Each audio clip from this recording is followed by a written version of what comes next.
എറണാകുളം ഇടപ്പള്ളിയിൽ നിന്ന് കാണാതായ 13-കാരനെ കണ്ടെത്തി. തൊടുപുഴ ബസ് സ്റ്റാൻഡിൽ നിന്നാണ് വിദ്യാർത്ഥിയെ കണ്ടെത്തിയത്. എന്നാൽ പോലീസിൽ വിവരമറിയിക്കാതെ വിദ്യാർത്ഥിയെ വീട്ടിലേക്ക് കൂട്ടിക്കൊണ്ടുപോയ കൈനോട്ടക്കാരൻ ശിവകുമാറിനെതിരെ പോക്സോ ചുമത്തി പോലീസ് കേസെടുത്തു.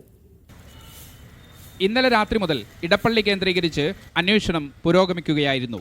ഇതിനിടയിലാണ് തൊടുപുഴ ബസ് സ്റ്റാൻഡിലെത്തിയ 13-കാരൻ കൂടെയുണ്ട് എന്ന വിവരം കൈനോട്ടക്കാരൻ ശിവകുമാർ രക്ഷിതാക്കളെ ഫോണിൽ വിളിച്ചു പറഞ്ഞത്.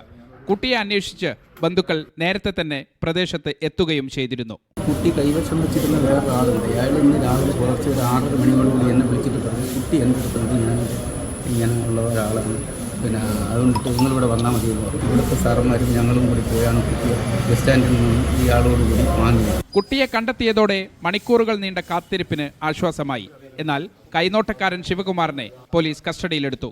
വിവരം പോലീസിൽ അറിയിക്കാതെ കുട്ടിയെ വീട്ടിൽ കൊണ്ടുപോയി ദേഹോപദ്രവം ഏൽപ്പിക്കാൻ ശ്രമിച്ചു എന്നീ കുറ്റങ്ങൾക്ക് പോക്സോ വകുപ്പുകൾ പ്രകാരം പോലീസ് കേസെടുത്തു.